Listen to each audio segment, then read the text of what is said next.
नए जम्मू कश्मीर में पहली निर्वाचित सरकार में अनुसूचित जाति और जनजाति के लिए आरक्षित विधानसभा की 16 सीटें किंग मेकर की भूमिका निभाने वाली है। इनमें अनुसूचित जाति की 7 और अनुसूचित जनजाति की 9 सीटें शामिल है। पहली बार एसटी आरक्षण से इस वर्ग से जुड़े मतदाताओं में खासा उत्साह है। इन 16 सीटों पर जिन पार्टियों का भी कब्जा होगा वो निर्णायक होगा। हाल में संपन्न हुए लोकसभा चुनाव के परिणामों पर नजर डालें तो बीजेपी के खाते में 6, नेशनल कॉन्फ्रेंस के खाते में 7, कांग्रेस के खाते में 2 और अपनी पार्टी के पास एक विधानसभा हलका ऐसा था जहां पार्टियां बढ़त पर रही। आरक्षित 16 सीटों में 13 जम्मू संभाग में है, जबकि 3 कश्मीर में। कश्मीर में एसटी आरक्षित सीटें हैं, जबकि एससी के लिए आरक्षित सीटों में जम्मू में सबसे ज्यादा 4 हैं। एसटी के लिए आरक्षित 7 में 6 विधानसभा हलकों में बीजेपी,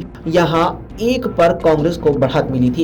एसटी के लिए आरक्षित 9 में से 7 पर नेशनल कॉन्फ्रेंस, 1 पर कांग्रेस और 1 पर लोकसभा चुनावों में पार्टी उम्मीदवारों को बढ़त हासिल हुई थी। जम्मू में अनुसूचित जाति के लिए आरक्षित सुचेतगढ़ की सीट पर कांग्रेस को बीजेपी उम्मीदवार से ज्यादा वोट मिले थे। ये बीजेपी के लिए खतरे की घंटी है, क्योंकि 2014 के विधानसभा चुनाव में सामान्य सीट पर होने से यहां बीजेपी प्रत्याशी को जीत मिल गई थी। एसटी के लिए आरक्षित 13 सीटों में 5 सीटें राजौरी और पुंछ जिले में आती हैं। यहाँ पहाड़ी और गुज्जर मतदाता ज्यादा हैं और दोनों ही एसटी संवर्ग से हैं। दोनों एक दूसरे की धुर विरोधी माने जाते रहे हैं। बीजेपी की ओर से पहाड़ियों को एसटी में शामिल कर उनके वोट बैंक का लाभ लेने की कोशिश की गई है। हालांकि उससे इस प्रयास से गुज्जर समुदाय नाराज दिखता है। रणनीतिकारों का मानना है कि इन 5 सीटों पर पहाड़ी और गुज्जर समुदाय के नुमाइंदों को सभी दलों की ओर से टिकट दिया जाएगा।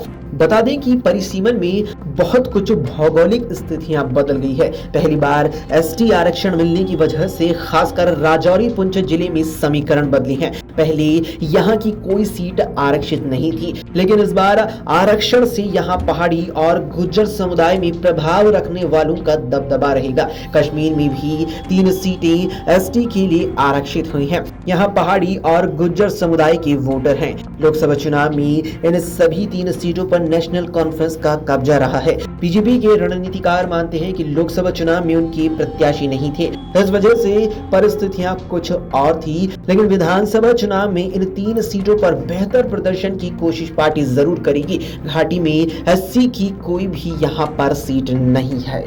अगर आप ये वीडियो YouTube पर देख रहे हैं तो हमारे चैनल को सब्सक्राइब करें और बेल आइकन को दबाना ना भूलें। अगर आप Facebook पर ये वीडियो देख रहे हैं तो हमारे पेज को लाइक करें।